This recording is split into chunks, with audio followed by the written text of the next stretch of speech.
Oke ya, kita mulai pelajaran hari ini. Kemarin minggu lalu kan kita udah yang teori ya, teori asal-usul kehidupan. Nanti kita masuk ke yang kedua yaitu mengenai teori evolusi. Nah, teori evolusi nanti masih lanjutan dari yang kemarin yang teori asal-usul kehidupan. Pasti kalau kita mendengar teori evolusi pasti kita teringatnya dengan nama Charles Darwin ya. Jadi ntar kita juga belajar mengenai teori evolusi dari Darwin. Jadi ada dua tokoh evolusi yang paling terkenal ya. Itu yang pertama Lamarck, baru yang kedua adalah Darwin gitu. Nah ini sebenarnya ini teori evolusi itu mulai mencuat itu saat apa namanya dunia arkeologi itu mulai ada penemuan fosil-fosil ya. Nah, dari fosil sebelumnya itu sebelum akhir 1900-an itu sebenarnya semua peneliti itu eh, tidak pernah ada mencuat mengenai teori evolusi ya, karena mereka beranggapan bahwa ya semua makhluk hidup ya berbeda gitu, nggak ada nggak ada kesinambungan atau hubungan satu sama lain gitu ya. Nah, sedangkan evolusi sendiri kan berbeda dengan revolusi ya. Kalau apa namanya evolusi itu adalah sesuatu yang berlangsung lama dan terus menerus ya, sehingga suatu saat dia akan menjadi sesuatu yang tetap gitu. Nah, itu adalah evolusi. Kalau revolusi kan berlangsungnya dengan cepat. Berarti dengan adanya penemuan fosil itu kita bisa melihat bahwa ternyata dari yang jutaan tahun yang lalu ada perbedaan dan ada kesamaan dengan makhluk yang ada di makhluk hidup yang hidup di era yang saat itu, cara sekarang gitu ya. Nah, padahal misalnya udah beribu-ribu tahun yang lalu fosilnya gitu ya, tapi kok ini mirip misalnya, kok ini mirip dengan kuda ya, tapi ukurannya kok lebih kecil misalnya kayak gitu. Nah, mulailah muncul teori evolusi. Nah, yang paling terkenal awalnya pertama mengemukakan mengenai teori evolusi adalah Lamarck ya. Jadi kita bisa lihat si Lamarck itu inti yang paling penting dari teori evolusi dari si Lamarck itu adalah bahwa suatu individu makhluk hidup itu mampu beradaptasi secara fisiologi, artinya organnya ya mampu beradaptasi untuk dapat bertahan hidup, dan hasil dari adaptasinya itu bisa diturunkan atau diwariskan gitu ya terhadap keturunan-keturunan selanjutnya gitu ya. Nah, terus mekanisme evolusi yang dikemukakan oleh Lamarck adalah teori use and disuses. Jadi sifat yang jadi digunakan dan tidak digunakan. Jadi misalnya contoh ya, misalnya di semua mamalia itu terdapat tulang ekor, tapi semakin ekornya itu tidak digunakan ya oleh suatu spesies misalnya, nah itu lama-lama si tulang ekornya makin mengecil gitu ya, dan sampai akhirnya tidak ada lagi tampak walaupun kita bisa melihat sisanya gitu. Jadi itu artinya dulu pernah digunakan, terus habis itu tidak digunakan lagi. Itu teori yang dikemukakan oleh si Lamarck gitu ya. Jadi sifat yang didapatkan dari hasil adaptasi itu dapat diwariskan ke spesies selanjutnya. Nah, secara luas teori Lamarck diterima ya oleh kalangan peneliti ilmuwan saat itu. Nah, baru lama setelah itu, baru 50 tahun kemudian itu baru masuk teori si Darwin. Jadi Darwin itu pas umur 22 tahun dia ikut ekspedisi, memang mereka pengen mencatat gitu ya, mencatat spesies-spesies yang ada di daerah Amerika Selatan waktu itu. Dia ke Kepulauan Galapagos ya. Kepulauan Galapagos itu adalah kepulauan yang macam-macam jenis lingkungan habitatnya. Jadi ada yang dekat dengan air, terus ada juga yang di hutan gitu ya. Jadi banyak jenis habitat yang terdapat di Kepulauan Galapagos itu. Nah, bisa kita lihat di sini ya, yang dia catat terutama adalah mengenai si burung finch ya, burung finch ini ya. Jadi dia berpikir, oh ini semuanya ada banyak jenis varian dari burung finch, tapi mereka memiliki jenis apa namanya paruh yang berbeda-beda, yang ternyata itu berhubungan dengan makanan yang dia makan. Jadi itu mereka sama-sama burung finch, tapi variannya berbeda dan mengakibatkan jenis paruhnya berbeda. Jadi contoh misalnya kalau dia pemakan buah berarti pohon vegetarian ya. Vegetarian itu artinya buah yang menghasilkan buah. Nah, ini seperti ini ya. Cuma kalau misalnya dia bisa memolatu kayu, nanti bentuk paruhnya seperti ini. Nah, nanti kalau dia makannya kaktus, bentuknya seperti ini.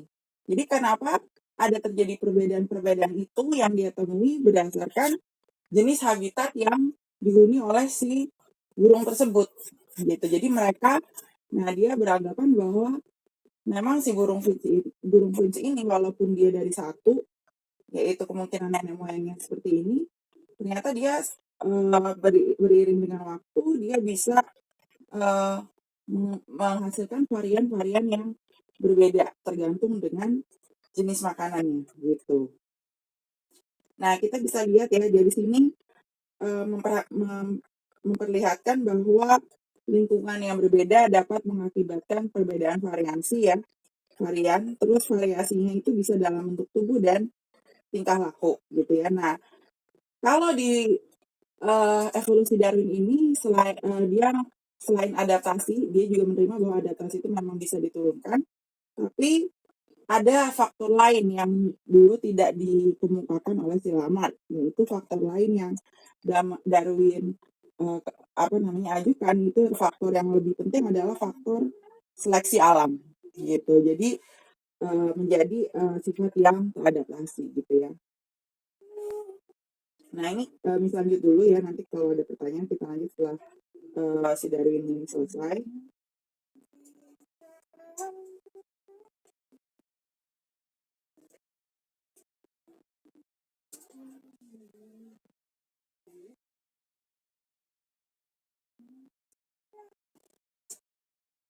Nah, ini ya. Nah, setelah dari perjalanan dia dari perjalanan ke Kepulauan Galapagos itu baru dia menyusun buku mengenai teori evolusi itu.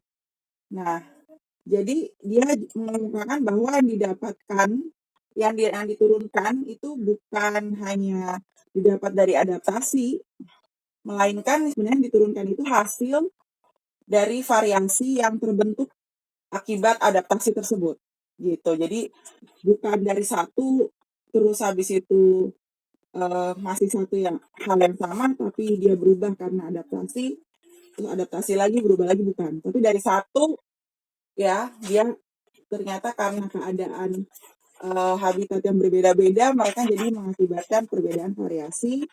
Nah, nanti yang mampu bertahan hidup itu berarti dia terseleksi oleh alam tersebut. Jadi yang paling penting itu adanya keadaan seleksi alam ya. Nah, berarti yang mampu bertahan hidup itulah yang akan bisa menurunkan jenisnya, variannya ke ke individu selanjutnya. Nah, jadi itu adalah teori dari si Darwin ya. Jadi ada 4 hal utama dalam teori Darwin. Yang pertama, spesies itu mampu menghasilkan keturunan yang banyak ya. Sumber daya alam dan bumi itu terbatas. Karena itu untuk dapat bertahan hidup pasti terjadi kompetisi ya. Jadi kompetisi. Nah, terdapat variasi dalam populasi makhluk hidup. Tidak ada 2 individu yang sama persis, bahkan untuk orang badan pada kembar ya. Dan variasi ini umumnya dapat diwariskan. Nah, proses ini berlangsung dari generasi ke generasi. Nah, populasi lambat laun menjadi teradaptasi lebih baik terhadap lingkungannya baru stabil. Gitu. Itu adalah teori yang dikemukakan oleh si Charles Darwin. Nah, kalau kita lihat di sini, ya, perbedaan dari teori Darwin dan teori lama kita bisa lihat dari jerapah, ya. Jadi pas ternyata di fosil itu dulu ditemukan fosil jerapah yang lehernya pendek.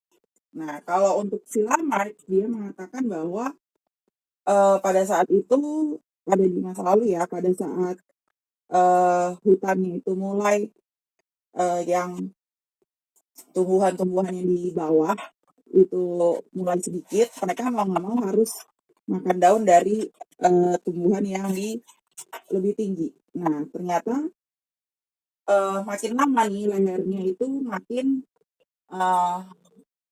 karena berusaha mencapai makanan yang lebih tinggi, maka ada beberapa ada jerapah yang lehernya makin bisa lebih tinggi gitu. Nah, akhirnya jerapah yang lebih tinggi ini lah yang akan kita temui di jerapah yang di sekarang ini.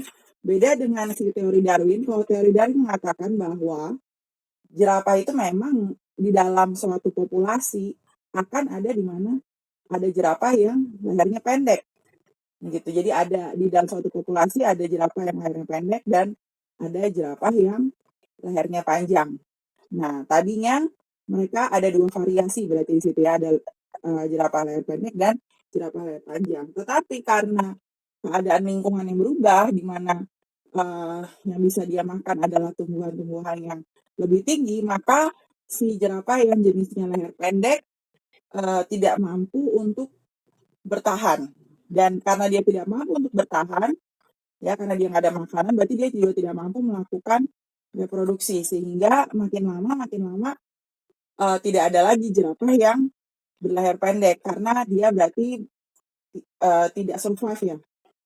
Kan ini seleksi alam itu survival to the fittest, berarti yang bertahan hidup adalah yang terbaik, ya kan, yang mampu bertahan hidup. Nah, itu akhirnya si yang jerapah yang leher pendek itu punah. Nah, jadi yang mampu untuk bertahan sampai sekarang yang bisa melanjutkan jenis warisan gennya itu adalah jerapah yang leher panjang gitu. Nah, ini semua teori Darwin ini adalah dikemukakan sebelum ilmu pengetahuan itu tahu mengenai ilmu genetika ya. Jadi ini cuma secara luarnya gitu ya. Nah, ini adalah perbedaan antara teori lama dan teori Darwin gitu. Nah, sebelum kita lanjut, ada yang mau ditanya nggak?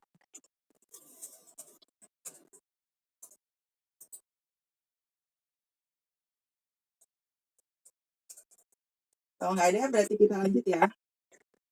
Nah, kita lanjut dulu.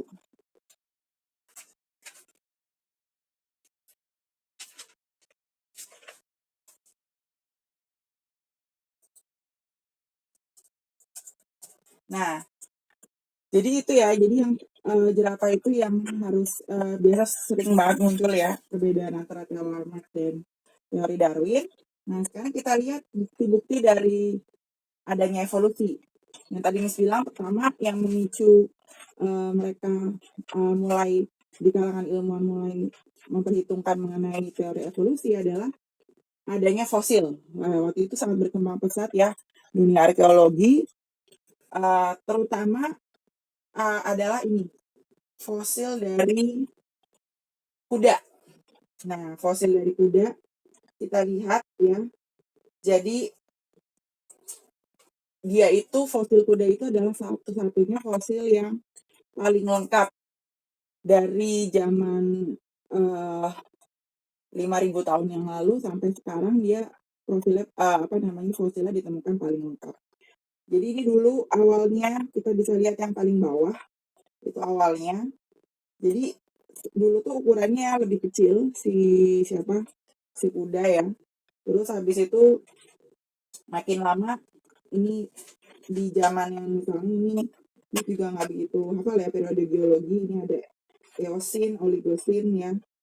Itu adalah lempengan zaman-zaman yang di apa namanya di biologi. Nah ini bisa lihat, nah ini semuanya ketemu semua. Jadi semua fosil ini memang ditemukan, jadi lengkap. Jadi tiap-tiap apa namanya periode geologi ini.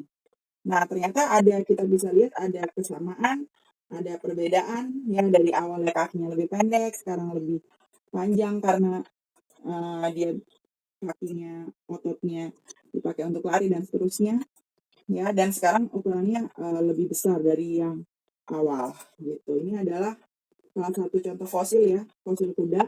Fosil spesies lain juga ada banyak yang ditemukan, cuma yang paling lengkap yang bisa kita lihat progresnya itu adalah kuda gitu ya, fosil dari si fosil kuda. Nah, sekarang kita lanjut lagi bukti fosil yang kedua.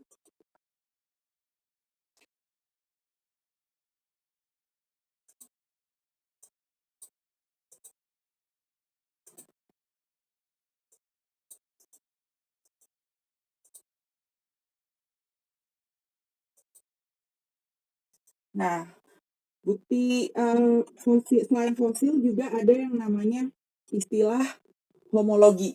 Ya, jadi nanti biasanya tuh di soal tuh akan ada dua. Jadi kalau yang homologi itu adalah misalnya ini kan ini gambarnya yang pertama manusia, yang kedua kaki ini tangan manusia, kaki kucing. Yang ini adalah sirip dari ikan paus ya. Terus yang terakhir adalah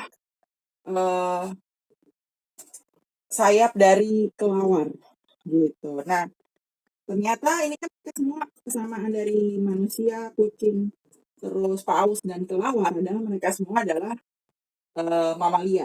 Nah, ternyata mereka kayak jenis-jenis tulangnya itu mirip ya, cuma bedanya tergantung dari penggunaannya gitu. Jadi contohnya misalnya kalau manusia kan bagian tangannya udah bukan buat berjalan lagi gitu. Sedangkan kalau misalnya untuk yang kucing, kaki depannya masih buat berjalan gitu ya, makanya lebih bengkok di sini. Terus kalau ikan paus kan nggak buat jalan, tapi buat berenang. Sedangkan kalau untuk si kelawar, fungsi yang kaki depannya itu berfungsi untuk terbang gitu ya. Jadi walaupun mereka kalau kita lihat kayak jumlahnya itu sama ya, terus modelnya bentuknya sama, pasti ada misalnya contoh kalau manusia yang depannya semua segini, yang birunya, tapi kalau untuk si paus yang birunya tuh panjang gitu ya, karena nanti dia pergerakannya lebih tidak untuk mencengkram tapi untuk berenang dan seterusnya. Jadi walaupun jenis tulangnya mirip ya, tapi dia memiliki fungsi yang berbeda-beda, itu homologi. Ya, jadi semakin kekerabatannya lebih dekat ya, maka si struktur tulangnya juga akan lebih mirip gitu. Itu adalah homologi ya. Nah, nanti pasti ada pertanyaannya, itu biasanya ditanya mana yang homologi, mana yang analogi. Nah, analogi itu kebalikan dari homologi ya. Jadi kalau kalian lihat di sini ada sayap kupu-kupu, terus ada sayap burung, dan sayap kelawar. Nah, kalau itu dilihat strukturnya beda ya. Jadi kalau burung itu kan nggak ada tulangnya, gitu ya. Kalau burung itu lebih banyak bulunya ya, di tiap-tiap itu lebih banyak. Nggak 5 jari gitu kayak seperti kelawar di sini. Ya, kelawar itu kan yang gedenya itu sebenarnya kulit yang antar tulangnya. Kalau misalnya burung kan lebih rapat-rapat. Nah, tapi walaupun mereka beda strukturnya ya, struktur dalam morfologinya, tapi mereka memiliki misalnya kalau analogi itu fungsinya sama, yaitu fungsi dari 3 ini ya sama-sama untuk terbang gitu. Tapi karena kekerabatan mereka jauh, ya kan, yang misalnya kelawar itu mamalia, burung itu masuknya ke aves, terus misalnya si kupu-kupu kan masuknya ke insekta. Mereka jauh banget beda. Nah, makanya pas dilihat secara morfologi beda, tapi mereka memiliki fungsi yang sama gitu ya. Jadi ntar dibedakan mana yang homologi, mana yang analogi gitu.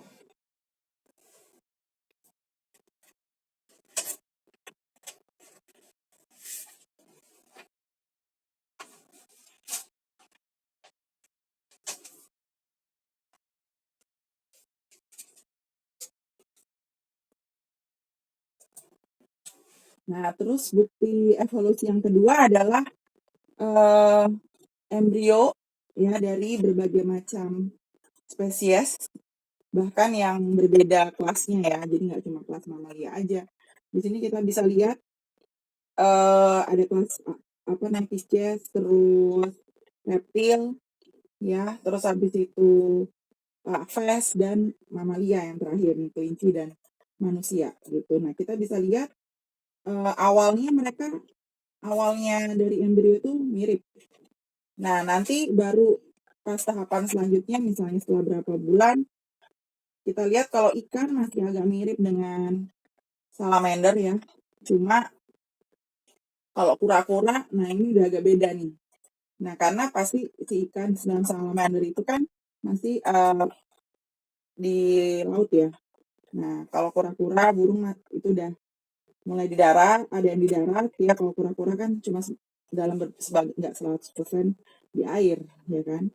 Nah, terus ini kelinci dan manusia masih agak mirip ya. Setelah itu udah mulai terjadi diferensiasi lagi. Kalau ikan udah kelihatan ya, salamander seperti ini. Salamander itu kan ada kakinya ya. Terus habis itu kalau kura-kura seperti ini, ya burung seperti ini udah kelihatan ada paruhnya. Ya, ini kelinci dan ini manusia masih agak mirip karena mereka kan masih kelinci dan manusia masih masuk ke dalam mamalia. Nanti kalau misalnya udah berapa bulan ke atas udah mulai bentuk ya, mungkin yang kalau kalau hewan ya mamalia itu udah masih ada buntutnya, kalau di manusia udah nggak ada gitu ya, kita bisa lihat nih di sini. Nah, terus selain itu adalah dari ilmu yang modern, yaitu ilmu biokimia dan genetika ya, membuktikan adanya bukti kuat evolusi karena bisa dilihat dari kode protein yang mengawali semuanya. Itu dia bilang bahwa kode genetik itu semua makhluk itu awalnya kode genetiknya sama. Nah, nanti baru tiap-tiap individu nanti setelah kode genetiknya sama, dia berlanjut nanti kan ada sintesis protein yang kita udah pernah buat ya. Jadi semakin dekat kekerabatan antara organisme satu dan organisme lain, jenis-jenis asam amino yang dihasilkan itu lebih banyak kemiripan gitu ya. Jadi pada organisme yang jauh urutan asam amino dan jenis proteinnya itu beda. Nah, itu adalah dari segi biokimia dan genetika. Terus mengenai teori evolusi lagi, kan kalau yang dikemukakan oleh si Darwin itu kan cuma teori dia yang mengenai si burung Galapagos itu. Kenapa bisa ada berubah-berubah, dan seleksi alam juga kan itu cuma apa namanya teori dia ya. Nah, sekarang kita lihat kalau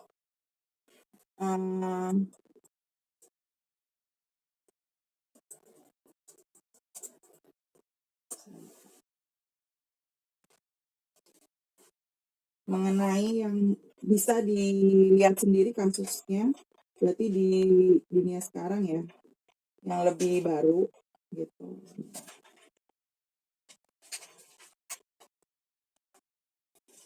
Nah, ini adalah kasus seleksi alam yang bisa kita lihat sendiri gitu ya. Itu adalah kasus yang pertama, ini adalah kasus ngengat. Ngengat itu tahu yang kayak kupu-kupu, tapi dia bukan kupu-kupu biasa, warnanya cuma satu warna untuk satu ngengat gitu. Nah, ngengat ini dulu terdapat banyak di Inggris ya. Nah, saat itu sebelum terjadi revolusi industri ada dua macam ngengat, yaitu ngengat yang warnanya ini putih ya, dan ngengat yang warnanya hitam. Nah, pada saat itu di daerah perkotaan situ, jenis ngengat yang sering ditemui itu adalah yang warna putih. Jadi dia kayak populasinya lebih banyak dibanding yang populasi ngengat yang berwarna hitam. Nah, terus habis itu kan terjadi karena pohon-pohon ya yang di sekitar situ itu kebanyakan kalau di luar sana itu warnanya itu kayak misalnya pohon oak gitu ya, warnanya lebih terang ya, agak putih gitu ya, nggak kayak di sini kan. Kalau di sini misalnya pohon yang berkambium itu bahkan warnanya gelap. Kalau di sana justru pohonnya kan warnanya lebih ke putih gitu ya. Nah, itu terjadi karena yang ingat yang warna hitam, walaupun dia ada variasi yang warna hitam, dia lebih gampang dimakan oleh predator karena warnanya mencolok kalau dia lagi nempel di pohon. Itu sebelum terjadi revolusi industri. Nah, ternyata setelah ada terjadi revolusi industri, ya saat ditemukan mesin uap, terus mulai ada pabrik-pabrik ya. Nah, itu hasil buangannya, waktu dulu kan hasil buangannya masih dibuang aja langsung ke ke udara bebas. Nah, hasil buangannya itu dia menempel di pohon-pohon sehingga pohon-pohon itu warnanya nggak secerah dulu lagi. Ya, karena lama banget hasil buangan di udara itu warnanya itu jadi lebih gelap si pohon-pohon ini. Jadi awalnya yang putih lebih banyak, sekarang justru yang lebih baik ditemui adalah yang warna hitam.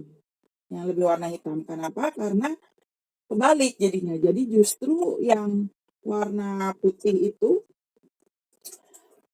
sekarang lebih gampang dimakan oleh predator karena warnanya lebih mencolok pada saat dia menempel di pohon gitu. Nah, itulah yang jadinya sampai sekarang pun akhirnya yang warna putih hampir punah gitu ya. Jadi yang ada banyak adalah ngat yang ini, ngat yang warnanya lebih gelap. Ya, karena apa? Karena pada saat setelah revolusi industri yang besar-besaran itu yang ngat warna putih itu yang bisa melewati seleksi alam tersebut ya, karena perubahan habitat adalah yang berwarna hitam gitu. Karena kebetulan jadinya warnanya berubah tempat habitat dia gitu ya. Jadi terbalik sekarang. Nah, itu adalah salah satu kasus seleksi alam yang bisa dilihat secara langsung, ada bukti fotonya gitu ya, bukan cuma hipotesa tapi memang terjadi gitu. Dan nggak cuma ini individu yang kasus seleksi alam, kita bisa lihat juga sekarang ya, yang sekarang misalnya contoh hewan-hewan liar banyak yang sudah menuju kepunahan itu karena habitat dia kan udah nggak ada, ya kan? Habitat dia udah nggak ada, berarti dia mengalami seleksi. Cuma beberapa aja yang masih bisa bertahan hidup dengan habitat dia semakin sempit karena dipakai oleh manusia. Itu adalah satu kasus seleksi alam yang bisa kita lihat sendiri gitu. Nah, sebenarnya setelah ini ada lagi proses evolusi. Nah, itu proses evolusi dan perhitungan mengenai jumlah populasi dan seterusnya itu nanti baru Miss terangin di minggu depan. Oke, sebelum Miss akhiri, ada yang mau ditanya?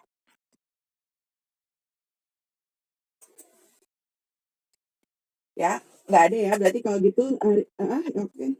Boleh.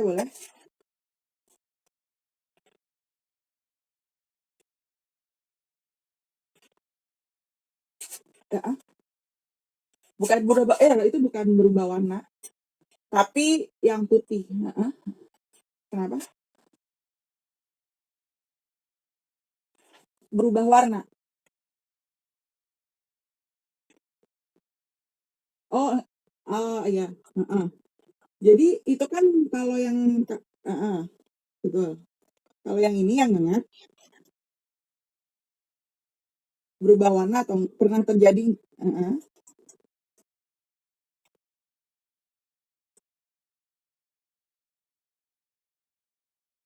Oh gitu, iya. Jadi kalau yang ini sih enggak. Kalau yang kasus yang hangat itu memang bukannya habis banget ya, tapi dia lebih gampang dimakan predator kan ya. Nah, dia lebih gampang dimakan predator dan dia tidak mengalami perubahan warna. Jadi ini kan bedanya si Lamarck dengan si Darwin itu, kalau Darwin itu mengatakan bahwa memang ada varian. Dan di antara varian itu, siapa yang bisa bertahan, itulah yang akan populasinya stabil di masa sekarang gitu kan. Itu kalau Darwin. Nah, kalau si Lamarck dia mengatakan bahwa awalnya cuma satu, karena adanya adaptasi yang harus dia lakukan, maka mengalami perubahan yang selanjutnya akan diwariskan ke keturunannya sekarang. Gitu. Jadi yang sebenarnya kalau yang dari kasus si ini ya, yang dari Ngat ini lebih condong mendukung si teori seleksi alam dari si teori evolusi, yaitu yang lebih fokus ke seleksi alam dari si Darwin gitu. Nah ini jadinya kayak mematahkan si teorinya si Lamarck. Sebenarnya bukan nggak ada terjadi adaptasi, dan adaptasi itu memang terjadi ya, tapi yang lebih utama gitu ya, yang bisa kita lihat dari sini itu adalah yang bertahan di kehidupan di era yang sekarang, yang mereka lihat itu adalah yang mampu bertahan dari seleksi alam tersebut gitu. Jadi bukan cuma dari adaptasi, terus karena teradaptasi misalnya yang putih jadi hitam, makanya putihnya udah nggak ada, bukan seperti itu. Jadi yang ternyata dilihat dari diteliti oleh peneliti yang saat zaman itu ya, saat revolusi industri tahun 1920-an ya. Nah itu yang mendekati Perang Dunia I, berarti sebelumnya ya 1918-an. Nah itu adalah kejadiannya memang ada 2 varian, bukan awalnya satu putih terus jadi hitam. Gitu. Jadi kalau yang kejadian ini dia lebih mendukung ke teori yang dikemukakan oleh si Darwin. Gitu. Jadi bukan perubahan warna gitu ya dalam kasus ini. Mungkin sebenarnya kasus adaptasi bukan berarti 100% salah yang dilaksanakan Lamarck, cuma ada faktor yang lebih besar lagi dari adaptasi, yaitu faktor seleksi alam, dan itu yang biasanya yang terseleksi itu yang mampu meneruskan sifat ke keturunan selanjutnya gitu. Oke ya, berarti akhiri dulu karena udah mau habis Zoom-nya. Hari ini nggak ada tugas karena masih belum selesai ya materi dari yang evolusi. Ntar lanjut di minggu depan. Jadi minggu depan materi terakhir sebelum UAS gitu ya. Oke, sampai di sini dulu. Selamat siang semua.